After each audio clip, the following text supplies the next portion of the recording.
அரை மணி நேரம் ஊறினதுக்கப்புறம் நல்லா வாஷ் பண்ணி எடுத்து வச்சுக்கோங்க. நல்லா புளியை கரைச்சி எடுத்து வச்சுக்கோங்க. தேங்காயை நல்லா சின்ன சின்ன துண்டாக கட் பண்ணி வச்சுக்கோங்க. சின்ன சின்னதாக கட் பண்ண தேங்காய் துண்டை மிக்ஸி ஜாருக்கு ஆட் பண்ணிக்கோங்க.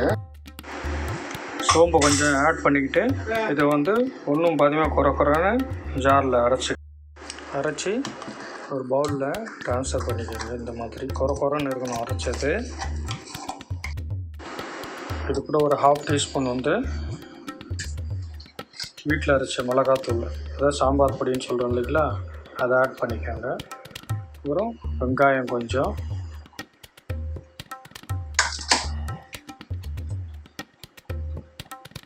சால்ட்டு கொஞ்சம், தேவையான அளவுக்கு சால்ட்டு போட்டுக்கோங்க. இது எல்லாத்தையும் போட்டுட்டு நல்லா மிக்ஸ் பண்ணி எடுத்து வச்சுக்கோங்க. இப்போ நம்ம பருப்பு உருண்டை செய்யறதுக்கு தேவையான அளவுக்கு, குழம்பு செய்யறதுக்கு தேவையான அளவுக்கு வெங்காயம், அதாவது மீடியம் சைஸ் வெங்காயம் 2 எடுத்துருங்க. மீடியம் சைஸ் தக்காளி ஒரு 3 எடுத்து கட் பண்ணி வச்சுக்கோங்க. ஸ்டவ்வில் பேனை வச்சுட்டு 3லேருந்து 4 ஸ்பூன் இல்லை உங்களுக்கு தேவையான அளவுக்கு ஆயில் சேர்த்துக்கோங்க. கொஞ்சமாக வெந்தயத்தை சேர்த்துக்கோங்க. அதை கொஞ்சம் கோல்டன் கலர் வர வரைக்கும் ஃப்ரை பண்ணுங்கள். அப்புறம் ஆனியன் ஆட் பண்ணிக்கோங்க. ஆனியன் ஆட் பண்ணிவிட்டு அது கோல்டன் ப்ரௌன் வர வரைக்கும் கொஞ்சம் மீடியம் ஃப்ளேமில் வச்சு அப்படியே ஸ்டார்ட் பண்ணுங்கள்.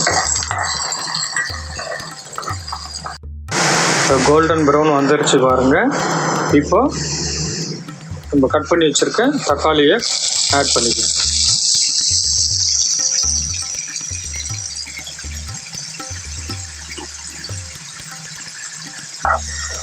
ஆட் பண்ணிவிட்டு தக்காளி வெங்காயமும் நல்லா வதங்கணும். இப்போ கொஞ்சம் கிரேவி ஃபார்முக்கு வந்த உடனே அது வரைக்கும் நீங்கள் வதக்கிக்கிட்டே இருக்கணும். லேசாக கலரி விட்டுட்டு சிம்மில் வச்சுட்டு இதோட லிட்டை போட்டு க்ளோஸ் பண்ணி வச்சுருங்க. கொஞ்சம் நேரத்தில் அது வந்து நல்லா வதங்கிடும் தக்காளி. இப்போ நல்லா வதங்கிடுச்சு பாருங்கள். இப்போ வெங்காயமும் தக்காளியும் நல்லா மிக்ஸ் ஆகிடுச்சு.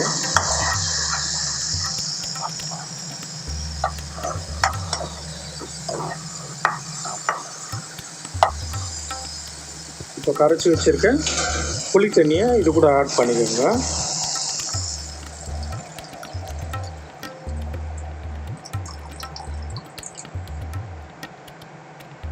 எப்பவுமே பழைய புளி தான் நல்லது.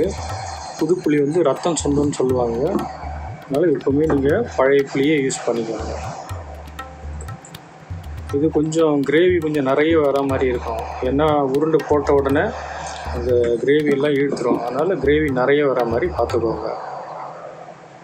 இப்போ தேவையான அளவுக்கு குழம்பு மிளகாத்தூள் ஆட் பண்ணிக்கோங்க.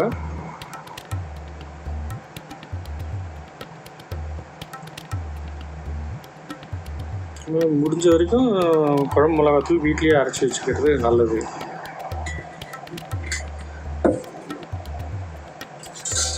போட்டு நல்லா மிக்ஸ் பண்ணிக்கோங்க. தேவையான அளவுக்கு சால்ட்டு ஆட் பண்ணிக்கணும்.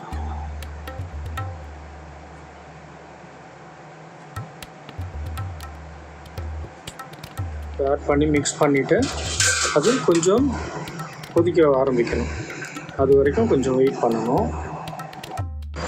இப்போ பாருங்கள் நல்லா கொதிக்க ஆரம்பிச்சிருச்சு குழம்பு. இந்த ரா ஸ்மெல், அதாவது புளி ஸ்மெல்லும் இந்த குழம்பு மிளகாத்தூள் போட்டோம் இல்லைங்களா, அந்த ஸ்மெல்லும் ரா ஸ்மெல்லும் போகிற வரைக்கும் கொஞ்சம் நேரம் கொதிக்க விடுங்க ஓப்பன்லேயே. அதுக்கப்புறம் லிட்டை போட்டு மூடி வச்சுட்டு ஒரு 5 to 10 minutes அப்படியே விட்டுட்டு அது லிட்டை ஓப்பன் பண்ணிவிடுங்க. சிம்மில் வச்சுட்டு லிட்டை க்ளோஸ் பண்ணிவிடுங்க. ஸோ லிட்டை ஓப்பன் பண்ணோன்னே இப்போ குழம்பு வாசனை எவ்வளோ கமகமானு வருது பாருங்கள். இப்போ வந்து இந்த ரா ஸ்மெல்லு எல்லாமே போயிடுச்சு.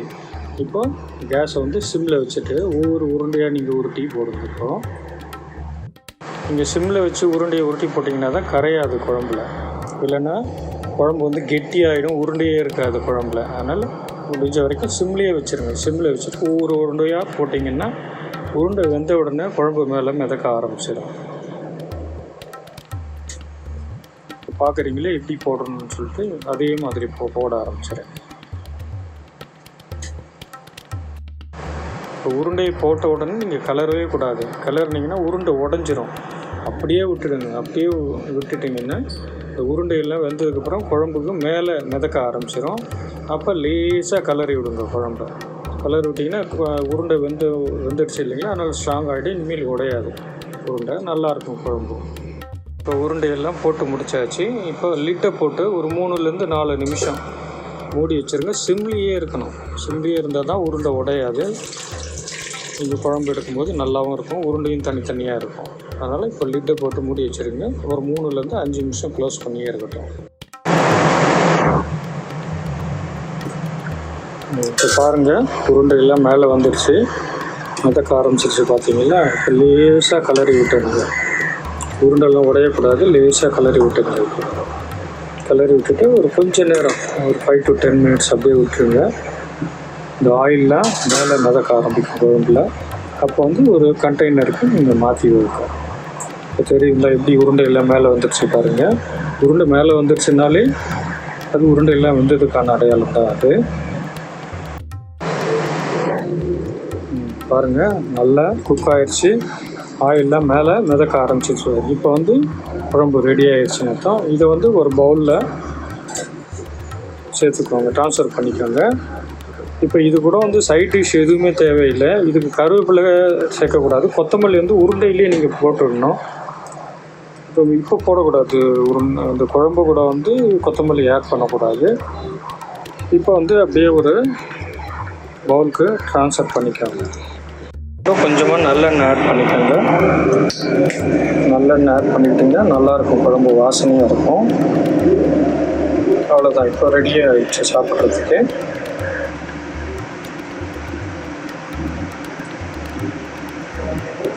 இப்போது சுவையான பருப்பு உருண்டை குழம்பு தயார்.